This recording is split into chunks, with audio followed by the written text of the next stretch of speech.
This is Ari Koretsky, and welcome to Jews You Should Know, introducing the broader community to interesting and inspiring Jewish men and women making a difference in our world. Some are already famous, some not yet so, but each is a Jew you should know. We are here with Nissim Black, the great artist, entertainer. Of course, as we are recording here on the holiday of Hanukkah, the word Nissim means miracles, and the entire Hanukkah holiday is all about miracles. And Nissim, how are you today? I'm amazing, Baruch Hashem. Thank you for asking. How are you? Doing wonderful. And as I noted, the word Nissim means miracles. But as I also recall from the little bit I know about your story, Nissim was not always the name that you went by. Tell us a little bit about where you did come from and what your journey was like, what your especially early childhood was, and where you kind of went from there. Yeah, Nissim was not my name always, but I grew up around a lot of drugs and a very, very heavy environment. I remember, we were battle ran by the FBI maybe when I was 8 years old, and I witnessed a lot of people, drug abuse and different things like that growing up. Me, myself, I started smoking pot by the time I was 9 years old. By the time I was 12 years old, I was already dealing with myself. So I just lived kind of fast and very early. I mean, safe to say, I still had loving parents. I mean, in the same degree that other people do, but it was a different world completely, and that love was reflected differently. This is in Seattle, Washington, South Seattle, Central District of Seattle, Washington earlier. Then also we moved to South Seattle. And I mean, this was just life. This is the way I thought life was. The first introduction to religion was Islam. My grandfather taught me Quran. I prayed with him 5 times a day. I went to the mosque with him as a kid. And then when I was about 13 years old, a friend of mine really encouraged me to come to this hip-hop program that was happening at this place called the Union Gospel Mission. And I got really close to a lot of people there, and eventually I went to camp with them. And after this camp, it was like a missionary camp, I ended up becoming a Christian. And so that was sort of the story in at least my early childhood. And all throughout this time, I was still very into music. So the music thing was never going away. Was the music something that was natural, or was it something you were introduced to at the church group? No. I was into it. That's the reason why I started going to the Young Gospel Mission, because they had a hip-hop program. My mother and my father were both rappers. They're the first rappers in Seattle, first group, Emerald Street Boys and Emerald Street Girls. So I had it honest, from the time I was born. All my grandfather on my mother's side and also on my father's side, everybody was world-class musicians. Even after my mother split with my biological father and my stepfather, who's my dad, who raised me, even him, when his uncles also too, and his grandfather too, world-class musicians, played with Quincy Jones and Ray Charles and things like that. So it was a very, very, very serious upbringing. My biggest passion always, even as a kid, was music. I loved music. I love to entertain. If there was a camera, I jumped in front of it. A lot of charisma. I just kind of kept everybody entertained all the time. That was just sort of my personality as a kid. Was it always hip hop, or were there other genres that you enjoyed? R&B, I sing also. So I used to sing, at least until I was 7, 8 years old. Nobody could have told me I wasn't Michael Jackson. You know what I mean? I wouldn't have believed them. I had a mean moonwalk also. So I just, I loved music of any form. Now, obviously, because of my upbringing, I was exposed to much more R&B, hip hop. And as I got older, on my own, I think even just right before venturing into Judaism, and then that, I developed a taste for classical music. And then I started to, I was listening to Black Keys. I love those guys. I was I started to get into more different things. Michael Bublé I got into even. I was starting to venture out a little bit and listen to different things. Well, it must have been confusing for you as a young person, sort of vacillating from this world of drug use, as you said, to Islam, to Christianity. What was going on? What was that like, and that experience of sort of jumping around? I think, the Islam thing was impactful because my grandfather, and it gave us opportunity to bond and get closer to him. But apart from him, it really didn't last, I would tell people I was Muslim because my grandfather told me that, whenever he would call me, he ended up in prison. He called me from present, salam alaikum, alaikum salam, we would go back and forth, talk a little bit, but I wasn't really so as involved. It wasn't until when I was 13, just before I went to that camp, in my 13, yeah, an uncle who was also Muslim. So I started to get serious also. I wanted to go to mosque, and I wanted to start getting more serious, and because I really wanted to find God. I was on this search. So when I ended up going to this Christian camp, the Young Gospel Mission, it was very, very impactful for me because then for the first time, I was a little bit more in tune with the idea that I wanted to know who God was. Also too there, it was very, very strong. They had a lot of answers for the questions that they ask you, you know what I mean? Like what's going to be with your afterlife and those type of things. So it's very intense. Now, at least for that, I could say that I was really good. I really got strong in Christianity, very much so. I became a junior missionary. I was very involved in leading Bible study groups. I was a part of an elite Bible study group. I was doing every summer, I would work as a youth counselor. I had almost half my high school going to this place. And I tell you, wow. It's very, very, very active. I became the poster child for the Young Gospel Mission. I was on billboards. They put me in a lot of the magazines there for the public, for the Catholic schools. They wrote up my story. I became the poster child of what to be kind of thing. And the music was a part of that? I was just making very clean, conscious hip hop to some degree during this era. As things progressed in my high school years, and I started receiving calls from this A&R talent scout at Virgin Records. And what was big in hip hop at that time was a guy by the name of 50 Cent. Yep. And so he told me, they just kind of wanted to hear a rougher, rendition. The same thing I'm doing, but just kind of maybe if I get peppered in a few words, curse words, something to make the sound a little bit more harder, more aggressive. And I was I can't go against my values. I'm a Christian, blah, blah, blah, blah, blah. I can't go against it. And they sent over a proposal of the deal. It wasn't a deal, but a proposal, what deals are running at and type of things like that. And it had $500,000 on it. And I was just okay.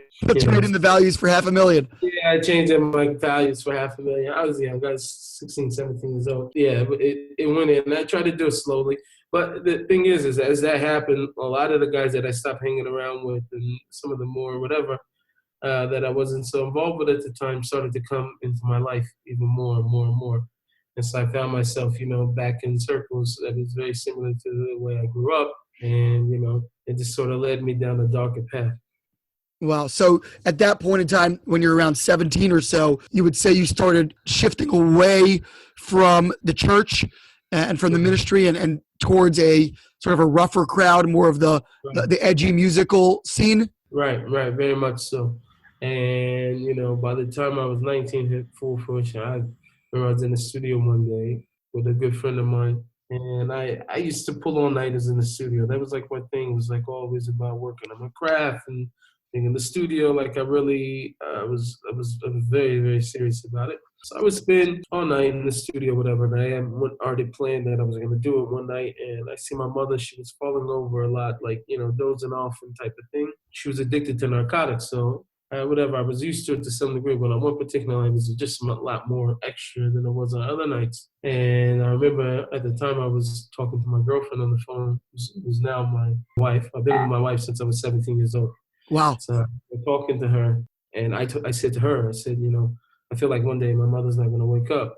And that morning, she didn't wake up. Goodness. It was very, very devastating. It was the pain was I wouldn't have wished it on my worst enemy, the pain that I had. I remember it, it was yesterday. And so it was very, very tough for me because, I didn't feel like such a tough guy or anything like that after that. And I had an aunt who, she decided that she wanted to help out my music career after my mother passed away.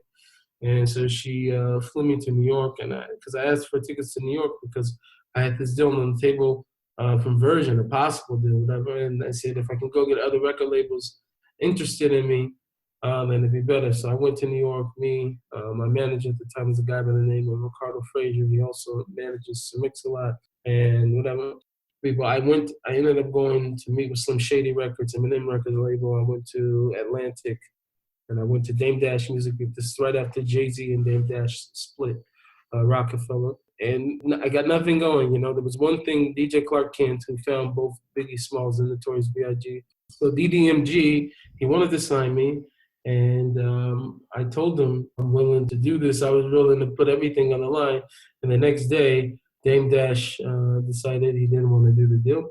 So I came back to Seattle, no deal, no nothing. Version wasn't even an option anymore after a few weeks. And then we just were left to put it out independently, and we did. And it made a big splash in the local scenes. And it was on all the local papers and all the other stuff. And then it got spread more. And, you know, with success also too, there are people who are not as excited as you are about it. And so there was another guy who disrespected me in a song. And I remember receiving the song. I was in the studio getting ready to write a reply back, you know, because that was a thing back then. Everybody wanted to go after whoever was making a name for themselves. If they could say something, maybe to give them more PR, more promotion type of thing. And so after he did that, I was in the studio getting ready to make a reply. My friends were like, just gonna beat him up, and then he won't make any more songs. It's like, you know. So I decided to go with him, and we went and found the guy at a nightclub, and then we got into a brawl. And we thought that was it. I later on received a call from a friend who said that the police were looking for me, and I thought, you know, for what reason? And they said that, you know, I had a gun and I was shooting and blah blah blah. So I heard nothing from this. I didn't even have a gun on me, so I know it wasn't me at all. So I remember leaving out of the doors, and I ran, was on my way to my car, and I seen the police lights, you know, flipping off the building. They were off the building reflect. So I started walking towards them. They weren't there for me, so I started walking towards them, and I seen it was a really good friend of mine who decided that he would go up and try to take the other guy's life. And he was a horrible shot. He missed. He shot everything except for the guy. And so the police took him. He ended up in custody. And so I was left with a dilemma because it looked like I sent him to go kill him. And so because of that, I had to prepare myself also too. So in my mind, I'm thinking if I don't go kill these guys, they're going to come after me and try to finish the whole situation. So then I started crying, and all of a sudden I became very religious again. All of a sudden I started praying and talking to God.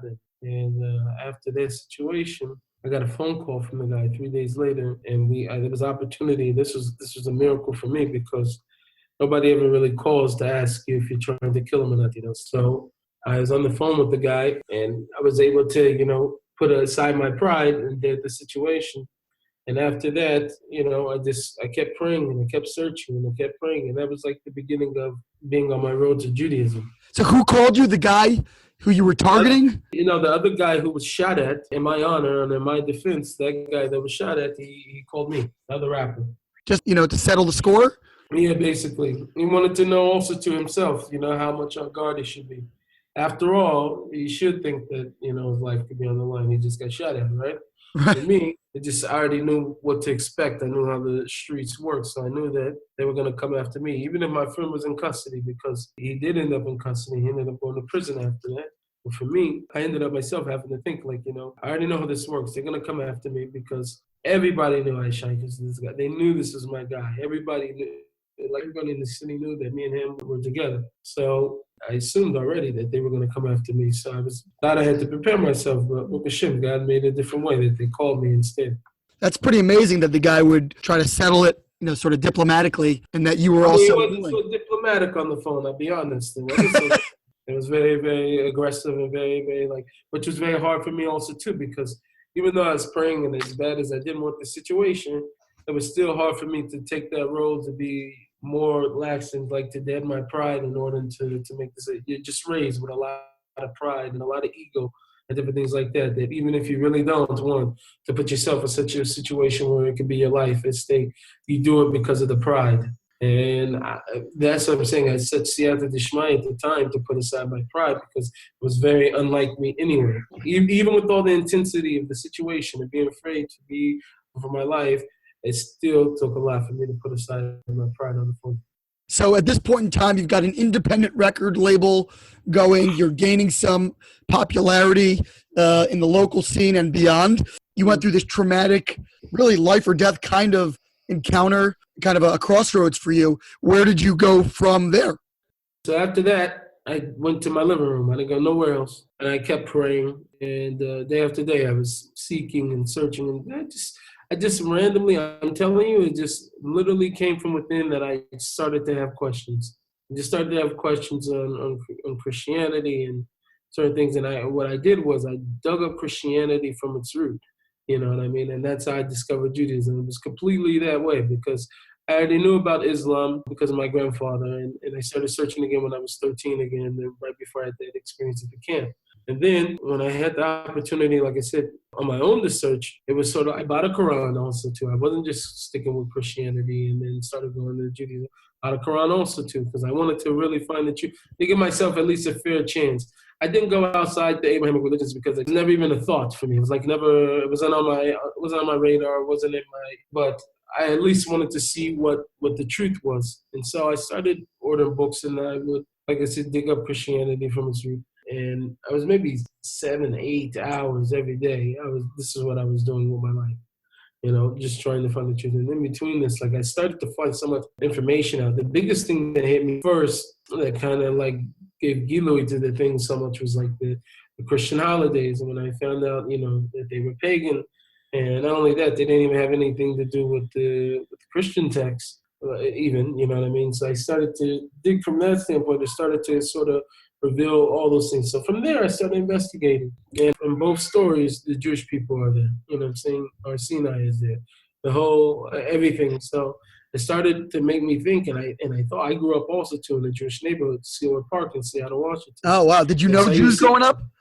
No, I didn't know anybody. I did. The people that I did know, they went to my elementary school. They weren't religious, so I did know Jewish people growing up. And they were in the neighborhood, but they weren't participating. I don't know if they ever went to shul, if they didn't go to shul, but I did know them. It was a Jewish lady that used to pick me up, take me to school in the morning on late days. On late days, she would come pick me up, take me to school, whatever. Very, very sweet lady. But I didn't have any connection at all with the I used to walk through a shul to go to school. That was it. And then on Saturdays, I would see everybody, making a mass movement up to the shul. But right, there was no connection. But I started to think about that. I started to think, like, what do Jews believe? What do they believe about the Messiah? What is So for whatever reason, Hashem allowed for my heart to be open at the time, and I really, really did due diligence in searching. Incredible. So at that point in time, did you start to meet any, live Jewish people, later on as you started exploring? I mean, you were just reading books in your living room. Where did it sort of progress? Obviously, it must have taken a leap forward in some way. Right. As I continued searching, the first place I landed in was Messianic Judaism, because it was like the obvious place to go, right? Like, you can still believe in JC, and then you start to go towards the truth, and they don't keep the Christmas, but they keep all the other Chagim and different things like that, and it made sense. So we were there in a Messianic circle for about 2 years. I'm still with my girlfriend. And what kind of journey was she on? Was she with you? She was with me on the journey, yeah. In the beginning, no. When I first started getting into all the books and everything like that, I remember I sat my wife down to tell her, like all the stuff I've been learning. And I made sure I sat on a far enough couch just in case anything went flying across the room. She grew up very, very Christian, very, very like Southern Baptist. My wife's originally from Louisiana, and Southern Baptist, like Pentecostal, following very like serious business.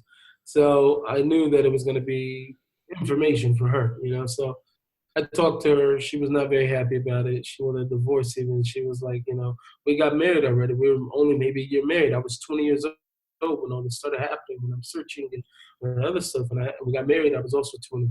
And so we were talking, and she just like, no way, you're crazy, blah, blah, blah. And then so after some time, I think she like started reviewing and going. I took very thorough notes of everything I was learning and whatever, where I placed it. And she came to me and she said, I feel like I've been lied to my whole entire life. So we felt like we're on an island. We didn't know what to do. We ended up in the Messianic world for 2 years, like I told you. And there, it was one of those things where what happened naturally, even the whole entire belief in JC and whatever, that whole thing just kind of waned over time as I started to go more into Judaism itself. And I started thinking text, and it was just sort of like, for me, that authenticity that I was after when I started questioning God and questioning all those things was starting to lead me towards Judaism.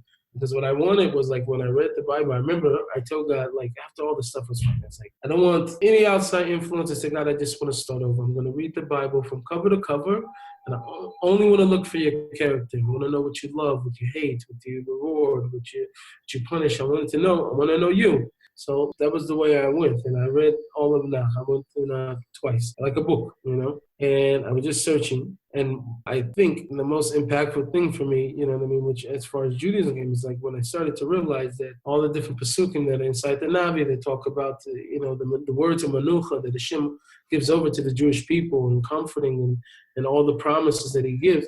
Like, it started to make me feel like, wow, I'm outside of this. It's not talking about the church. It's like for the first time I'm able to chab. No, it's talking about the Jewish people. It's not talking about me.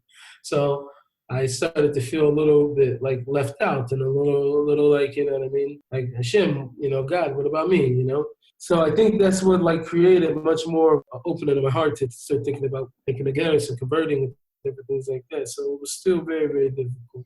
The most impactful thing that happened among this journey was they had a major Messianic conference. This was like at the end of the 2 years, and I was on the brink of like completely leaving. By this time, I was already visiting Chabad on the east side, Rabbi Farkash. And I would go to him, just, once a week, me and my brother-in-law would. And I ended up going for a meeting before they had this major conference, and all these places were going to come to Seattle from LA, New York, wherever it was that there were Messianic, they were coming to Seattle for this conference. And one of the things they told us in prepping for this conference was, whatever you do, don't talk to the Orthodox rabbis that are in the lobby, don't say hi, don't say Shabbat Shalom, don't say, this type of thing. They didn't want us to make any interaction because they only want to pull you away from JC and blah, blah, blah. So we decided, me and my brother-in-law at the time, was all my best friend, we decided that we would go to the conference there, but instead of going in, we hang out with the rabbis. So we hung out with one of the rabbis there was Michael Skoback of Jews for Judaism in Toronto. So I was able to bounce questions off about these situations, and after that, I never went back to the place. What was going on with your music during this tumultuous period? So very, very interesting, because this was right around 2009 when this happened. I just released my last record. The name of the record was Aliyah, actually. Interesting. I'm Messianic. So I put out that record with the idea was, and there's an amazing thing what Hashem does, because I wasn't even Jewish, but I told my business partner at the time, I said, this is going to be my last album, and I don't want any money from it or anything like that, you know what I mean? Just, I don't want to perform on the Shabbat and Yamim Tovim. This is it. This is what I want. So they agreed, whatever, they take me personally, and the album literally blew up internationally and whatever. And I was on MTV. The first single was on MTV. All this was happening during this time of my Messianic period, going into Judaism at the very end. And so I found myself, and that year, even also too, I gave up, the budget. I was working a job, and I got 4 raises in 1 year of this job. So I wasn't hurting at the fact that I didn't take anything from the record either. What job were you working? So I was working in property management. It was a good gig, but ultimately, you have to find out, it wasn't for me. I was supposed to be lighting up the world with music and songs. It was very, very, the people there were very nice, very respectful, and things like that. So very awesome. So at that point, I guess you continued through Chabad towards a conversion. You were kind of set on really going all the way. Right. It wasn't through Chabad by this time. My biggest hang-up after this, after meeting Rabbi Skoback and all that other stuff, was like, we did want to convert. After I decided that I wanted to convert all this stuff, I realized I hadn't met any black Jews, Yep. And I remember I was checking out the groceries one day, and I was on the self-thing, self-checkout. And then all of a sudden I heard, Shabbat Shalom, brother, like type of thing from behind. Turned around, it was a black Jew. And his name is Yaakov Lenin. We actually became a good friend of ours, and he invited us for Shabbos back in Seward Park in the neighborhood I grew up. So I was like a block away from the house I grew up. Right for Shabbos. And after him, another person invited us, and another person invited us. But we started to have friends inside the Orthodox community. And my wife came to me and said, you know what, I want an Orthodox conversion, blah, blah, blah. Basically like type of thing, you're coming or you're not, whatever. And so we ended up into the community. We were there for 2.5 years. It was me, my wife, my sister-in-law, and my sister-in-law was married to my best friend from kindergarten. So it was all 4 of us with Hashem. We moved in. And they also converted? They also converted. Same day, double wedding. No way. Unbelievable. What a party. That's incredible. So fast forwarding a little bit, I believe that you moved, speaking of your last album as a Messianic, Aliyah, I think you yourself ultimately made Aliyah. Is that correct? Yeah, we did actually. 2 years ago, me, my wife, and also my brother and sister-in-law, we all moved to Eretz Yisrael, to Yerushalayim, us and all our families.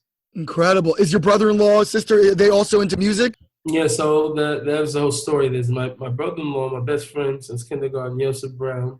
He actually wrote my biggest hits, Fly Away, Million Years, and stuff like that. And he also does production. So we do production together and we write the songs together. So it's very much so like it's a team. It's a team. And we were doing this back in the day.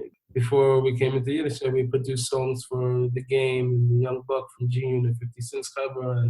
And so we've been doing this for a long time together. So the fact that we were able to get into Yiddishkeit together, everything. So it's amazing because the camaraderie that we have, we're able to take it from being in that world and then being able to be in this world. It's a very huge thing to be able to do that with the same person. Yeah, I'd say that's quite unique. I mean, many people go on their own journey, but usually it's a solo venture. To bring your closest compatriot from a previous iteration of your life into and through that whole journey with you, I think is quite unique. So Nissim, bring us up to date with what's going on today. First of all, I'm really curious. You mentioned, not having met other African-American Jews. Was that an obstacle as you really got into the community or as you moved to Israel? I guess there's probably a lot more in Israel with the Ethiopian Jewry that's there. What's been that experience like? And what are you up to now? That's a very good question. So the truth is that it's interesting because the African-American thing, it was something in my head, but I mean, to some degree, it was still like a little bit of a mental block, but I don't think it stopped me inside. My heart was like burning on fire to come closer to Hashem and to join Klal Yisrael. So I don't think it would have really been a hindrance. I didn't experience myself any like racism or anything like that, prejudice that I didn't feel, at least, nothing that I would have contributed to being because of color of my skin. Maybe some things people are like, a little leery about Garium or people that are in the process because they don't really know and whatever. They don't really know how people feel towards Jewish people, those type of things. But I never felt like I experienced that, even when I moved here to Israel. That's heartening to hear and encouraging to hear. What about any backlash from your family of origin? As your grandfather, your uncle, the people that were Muslim, the church that you were involved with, did they reject you, all of those different people, or have they continued to embrace you? I don't think so. I mean, I think for my family in the beginning, it was very hard. They're like, maybe joining a cult, especially my wife's family. It was like, at the beginning, especially in the Messianic era, because everything's still very undefined at that point. And then by the time we came into Yiddishkeit, and like my family that does follow, they definitely are proud of me. They're proud of the steps and whatever I've been able to do in the world, that they're watching me from afar. There's not a constant relationship there to where we're always in constant communication. So to know, how everybody feels on a daily basis, I don't know. But since there's not so much of a relationship there, then we, like I said, we sort of just deal with the situation from a distance to some degree.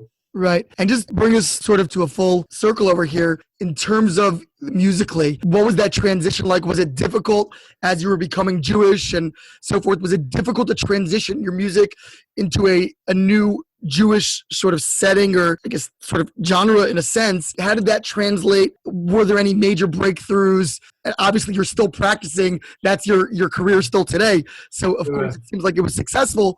Tell me a little bit about that. Well, I think for me, I think it's important, and I say this as a klal, really, for anybody who has a gift or talent, especially in entertainment. When you come into Judaism, there needs to be a time where you're into it, you're not involved, really. And that's what I did after whatever. I was finished with music for 2 years. I wasn't rapping. I wasn't. I thought I was done for the rest of my life. I wasn't interested. It was hard for me because my heart was burning for Hashem, and I wanted to come closer. And but the 2 years or whatever, 2 years, 2.5 years that I was able to get away from it was very, very important for me, in the fact that I was able to some degree become nullified to a new entire way of thinking, a new culture, and to learning and to being able to absorb. I was able to do that without holding on to what a lot of people do. I say is like, when you could come to Judaism and you could come to Yiddishkeit, it can be very intimidating because there's a lot of things you don't know. So much information to acquire. A person feels like, and sometimes you feel like in a little amount of time, especially if you have to go through conversion, a little bit, I have to acquire so much information and things like that. And I see what happens a lot of times, usually to some degree, a backlash of like this prideful feeling of like holding on to the things that I do know, because I'm very comfortable with the things that I do know.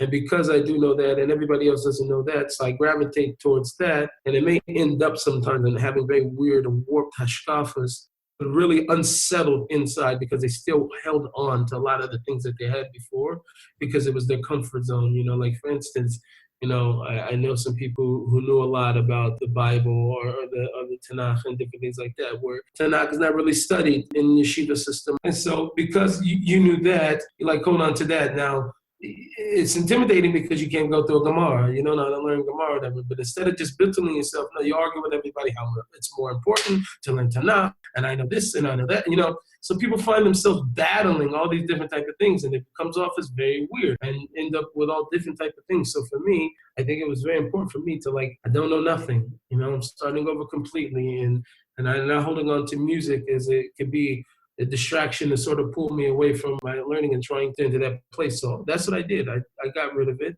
and I thought I was done for good. And then, you know, around 2012, into 2012, Hashem said differently. I had a lot of people telling me that. I had a miraculous story where I told Hashem, you know, after my son was sick, you know, I had a broken microphone that if he allows it to work, then I'll take it as a siman that I'm supposed to return the music. That happened. I went to Rebbeim, who I talked to, who I was for sure going to tell me no. And they didn't tell me no. They told me that, you know, it seemed like this is what Hashem wants from me. And so I got back into music. And the transition wasn't hard because to some degree, it's just what's inside, you know. If, you know, back then it was about money, cars, and other shtiot, that's what's going to come out because it's what's inside the person. Naturally, if a person sat down to me in the first 5 minutes, we're talking about Hashem, some type of chizuk is going to come out of my mouth. So now that's what I rap about. So I know you had a major hit with the song Hashem Melech and a video. Has that been kind of the biggest, highest profile hit so far? Yeah, for sure. Definitely by far. It made a very, very big splash. Wasn't so sure that it was going to because the song was out already. So I got a call from a friend who asked me, and it was very interesting because I was also there again, kind of thinking about stepping away from music again. Even, you know, like not on the same scale, but sort of like just backing away. Not like I did before, but I was just really like at a place where I just want to learn. My heart, like I said, was burning on fire for Hashem, and I wanted to focus on my devotions and my learning and really intensely to achieve levels in my dragons, not afraid of it. Like I was in a place. And when I got that call from a good friend of mine who asked me, Elon Cohen, he called me and said, do you want to do a remix of Hashem Melech? You heard of it? I said, yeah. He said, hold on, I'll call you back. He called Gad Elbaz, Gad Elbaz said, yeah. So we did the song, long distance. I recorded in Seattle, he recorded in Tel Aviv. And we discussed it and whatever. We ended up shooting the video for the song. And I remember I came back. I went to go shoot that video. I didn't have a dime in my pocket, not a single dime, and I have nothing to my name. I was 2 months behind on my rent. I didn't know where my next. I was working for Kolel at that time. Obviously, I was making a wage, but it wasn't enough for me to really live on. It wasn't realistic. And I came back after shooting the video. And I remember when I was there and I did the third verse to Hashem Melech, the Wake Up My Friend, Wake Up, that part. And I was in the middle of the street. There's so much fire running through my body when they were recording me. And I never felt so like, you know, wow, this is what I'm supposed to be doing type of thing. You know, I was like, I'm fine. I came back and I told my wife, I'm ready to do music. This is it. And I think this is what I'm supposed to be doing. Like, and she was like, no, I think you're supposed to be getting a job, you know. So I'm like, okay. So I remember like internally battling, like feeling like, wow, this is like, I felt it very strongly. And so I remember talking to my wife about it and telling her I'm really, really inside. One thing I did, like I left everything. I quit the Kolel job, everything. And I was behind by this time 3 months. I didn't know where my next dollar, anything was going to come from.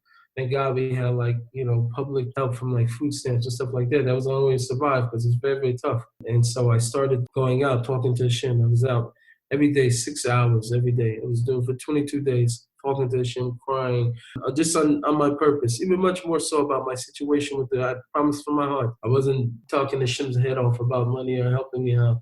I was talking to him about being able to affect Yisrael, these things I was seeing inside my heart and dreams, everything. Everything was very wise, very roofly time right there. And on day 17, Hashem Melech came out. I got a call from Gad Elbaz. He said, Achi, we made a hit. It was like huge. It exploded. And I didn't have internet. I didn't know what was going on so much with the song. And after that, I started getting calls from all over the world to come and give people chizuk. And Baruch Hashem, I've been on the road ever since. Unbelievable. What's the next chapter for you, Nissim? Where are you going from here? Next chapter is very, very interesting. I haven't really opened it yet. Right now, I'm in the middle of writing my book. It's an autobiography called Miracles in Darkness. When's that coming out? When it's finished. I mean, I wish I knew. I don't have a date for it. But Baruch Hashem, I've been very active working on it every day. So it's sort of become my heart right now to get this book finished. I mean, I'm very young still. I'm only 31, which is hard for me to say. I mean, since I got past 30, it's been hard for me to say my age. Anyway, I want to be able to try to convey and give over some of what I was feeling throughout the process. I think one of the songs that I have that conveyed that the most was 1,000,000 Years. So it's sort of trying to capture this, to some degree, this love affair that I had with Hashem that brought me into Yiddishkeit. So I'm really trying to capture that in this book. So it's become somewhat of a task, because to say these things and to see somebody's emotions and everything, sometimes it's easier to convey the emotion, what passion you had. But to write it is another thing. So I'm writing that book, and that's my main thing right now. And then we're going to start recording here very soon on the new project. Nissim Black, an incredible story like we started with. Nissim, miracles, hard to imagine all you've been through in just, you might think it's a lot, but 31 years, not that much. You certainly experienced quite a lot in that time, and very excited to see what happens in the next 31 and beyond, and all the contributions you'll make musically and otherwise to the Jewish people. Thank you very much, Nissim Black. Thank you. Thank you. This has been Ari Koretsky on Jews You Should Know. Please visit us at JewsYouShouldKnow.com and subscribe at iTunes, Stitcher, or wherever you consume podcasts. Find us on social media at Jews You Should Know. If you'd like to become a supporter of this podcast, we would greatly appreciate that, and you can do so by visiting patreon.com. That's patreon.com/Jews You Should Know. Finally, if you have enjoyed this podcast, please leave us a review so that we can continue to grow and introduce many more people to Jews You Should Know.